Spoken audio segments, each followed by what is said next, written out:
নমস্কার বন্ধুগণ, আমি জিজি। আপনারা শুনছেন গল্পগুরু 2003। গল্প থাকলে আমায় দিন। চলুন শুরু করা যাক আজকের গল্প। সকাল তখন 9টা। মা আমার ঘরের দরজা পিটিয়ে ডাকতে থাকে। কোনো রকম সাড়া না পেয়ে গজগজ করতে করতে চলে যায়। এখনো উঠলো না? কটা বাজে? সকাল থেকে কাজ করতে করতে আমার অবস্থা খারাপ হয়ে যাচ্ছে, আরে ঘুমাচ্ছে শুধু। তখন প্রায় 10টা। মা আবার ডাকতে শুরু করলো, মিষ্টু, মিষ্টু, ওঠ, কত বেলা হয়েছে, ওঠ ওঠ। আবারও কোনো সাড়া না পেয়ে চিৎকার করতে থাকে। সারা রাত ফোন ঘাঁটবে আর এখন পড়ে পড়ে ঘুমাবে। সারা রাত যে কার সাথে কথা বলে কে জানে। এত চিল্লানোর পরও সাড়া না পেয়ে মা বেশ ভয় পেয়ে বাবাকে ডাকে। কি গো, শুনছো? সকাল থেকে মেয়েকে ডাকছি, ওর কোনো সাড়া পাচ্ছি না। হ্যাঁ, কি বলছো? দরজা খুলছে না? দেখো, কানে হেডফোন দিয়ে শুয়ে রয়েছে আবার আগের দিনের মতো। না না, অনেকবার দরজা ধাক্কিয়েছি। কি বলছো? চলো তাহলে দেখি দেখি কি কি কি হলো, দেখি চলো। অনেকবার ডাকার পরও বাবা কোনো সাড়া না পেয়ে দরজাটা ভেঙে দিল।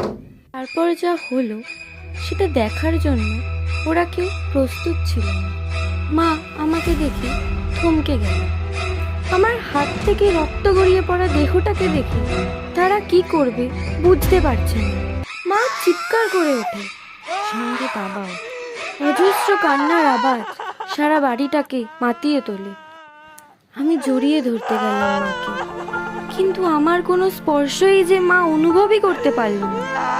সেই চিৎকারের আওয়াজ শুনে পাড়াপড়শির লোকেরা ঘরে ছুটে এলো। আস্তে আস্তে ঘরে ভিড় আরো বাড়লো।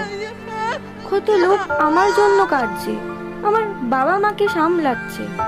কই, আগে তো যখন বেঁচে ছিলাম সবাই তো আমাকে দুচ্ছাই করতো। টিউশন পড়ে আসতে রাত হলে সবাই আমার চরিত্রের দাগ বসাতো। তবে আজ কেন এত নাটক? বন্ধুদের সাথে কথা বললে ওরা ছিছি করতো, মেয়েদের নাকি ছেলে বন্ধু হতেই পারে না। তাহলে আজ কেন এত চোখের জল ফেলছে সবাই? আমি যখন একলা ঘরে কাঁদতাম তখন তো কেউ এসে আমাকে চুপ করাওনি। তোকেও তো কতবার বলেছিলাম আমি, তুইও তো সবার মতো, আমাকে একটুও বুঝিসনি। এখন তোকে আর বুঝতেও হবে না, কেউ বিরক্তও করবে না, শান্তিতে থাকিস তুই। কেন এসেছিস আজকে? তোর আজ না অনেক কাজ ছিল? চুলগুলোর কি অবস্থা? কাঁদছিস কেন তুই? আমার জন্য তোকে আর কাঁদতে হবে না। কিন্তু হঠাৎ এলি যে? খুব তো বলেছিলি চলে যেতে। আমার হাজারবার বলার পরও যে আমি তোকে ছাড়তে পারবো না, তুই তাও হাত ছাড়িয়ে চলে গেছিলি। বলেছিলি তো আমি না থাকলে কোনো কষ্ট পাবি না। তাহলে এত কাঁদছিস কেন? কেন বলছিস ভালোবাসিস?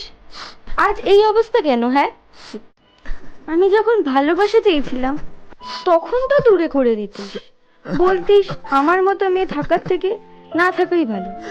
তাই তো চলে গেলাম দূরে।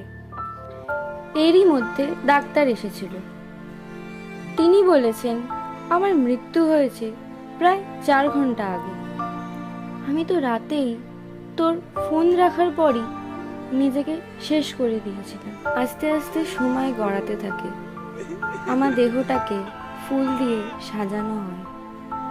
আমার মাথার কাছে ধূপের গন্ধ আমি সহ্য করতে পারি না। মা তুমি তো জানো, কিন্তু তাও কেন ওদের আটকাচ্ছ না? কিন্তু আমার কথা যে মায়ের কান অব্দি পৌঁছাবে না। আমি যে মৃত। আমার প্রিয় ড্রেসটা আমার খাটের উপর দেওয়া হলো, আমাকে শক্ত দড়ি দিয়ে বাঁধা হলো, আমার খাটটাকেও ফুল দিয়ে সাজানো হলো। আমার বন্ধু বান্ধব আত্মীয় স্বজন সবাই এসেছে আমাকে দেখতে। তারপর আমাকে নিয়ে যাওয়া হলো শ্মশানে। খুব কষ্ট হচ্ছিল, পারছিলাম না থাকতে। না না, তুই না, আমার মা বাবার জন্য। কি করব বল, আমি তো চাইনি এমনটা হোক, কিন্তু তুমি তো জানো মা, আমি বেশি কষ্ট সহ্য করতে পারতাম না। তাই সেদিন স্বার্থপর হয়ে পড়েছিলাম, আর প্লেট সেদিন আমার সঙ্গ দিল। ব্যথা সেদিনও পেয়েছি, কিন্তু তোমরা আমাকে যে রোজ ব্যথা দিতে, তার চেয়ে অনেক কম এটা। যা নিয়ে স্বপ্ন দেখতাম সেটাই ভেঙে ফেলতে তোমরা। একটু তো সাহায্য করতেই পারতে। আমি কি চাইতাম সেটা যদি একবার বুঝতে। বাঁচতে তো আমিও চেয়েছিলাম, কিন্তু আমাকে মেরেছো তোমরাই। বারবার সব স্বপ্ন ভাঙতে ভাঙতে কাল এরম করতে বাধ্য হয়েছিলাম। তাও একবার ভাবলাম যে বড্ড ভুল করে ফেলেছি এই কাজটা করে, কিন্তু তখন কানের সামনে শুনলাম, কিরে, আর কত দেরি? উফ, সেই সকাল থেকে এসেছে, কখন পড়ানো হবে? কথাটা শুনে অবাক হলাম। ভাবলাম ভালোই হয়েছে মরে গেছি। এই স্বার্থপর দুনিয়াতে না থাকাই ভালো। সত্যি, মানুষ মরে গেলে তার আর কোনো মূল্য থাকে না, আর বেঁচে থাকতেও কেউ মূল্য দেয় না। কিছুক্ষণের মধ্যেই আমাকে পোড়ানোর কাজ শেষ হলো। একটু গায়ে আঁচ লাগলেই বাড়ি মাথায় করতাম, আর এখন পুড়েই চাই। আর তোমাকে কেউ জ্বালাবে না মা, ক্ষমা করো। তোমার যোগ্য মেয়ে হতে পারিনি। আর কেউ অকারণে মা মা বলে ডাকবে না, তোমার কোলে ঘুমোতে চাইবে না। বাবা, তোমাকেও আর কেউ এসে এটা ওটা চাইবে না। মা বললে আর কেউ তোমাকে নালিশ করবে না। তোকেও কেউ জ্বালাবে না।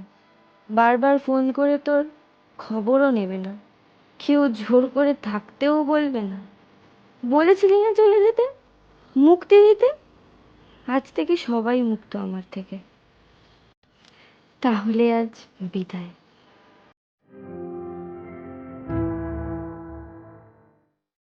আজকের গল্প বিদায়। লেখিকা শ্রী প্রীতি দাস, বেলেঘাটা, সরকার বাজার। তো বন্ধুরা, কেমন লাগলো আজকের গল্প তা আমাদেরকে কমেন্টের মাধ্যমে অবশ্যই জানাবেন। ভালো লাগলে একটি লাইক করে দেবেন, বন্ধুদের মাঝে শেয়ার করে দেবেন এবং চ্যানেলটিকে সাবস্ক্রাইব করে দেবেন। এখানে আপনাদের গল্প আমাদের কাছে খুব সহজে পাঠাতে হলে আমাদের ডেসক্রিপশনে দিয়ে থাকা বা আমাদের ইউটিউব ফেসবুক পেজের লিংক আছে, সেখানে মেসেঞ্জারে আপনাদের গল্প বা কবিতা আমাদের কাছে পাঠাতে পারেন, বা আমাদের মেলের মাধ্যমেও আপনাদের গল্প বা কবিতা পাঠাতে পারেন। আমাদের মেলের নাম golpoguru2003@gmail.com। আপনাদের লেখা গল্প বা কবিতা আমাদের চ্যানেলে পাঠ করে শোনানো হয়।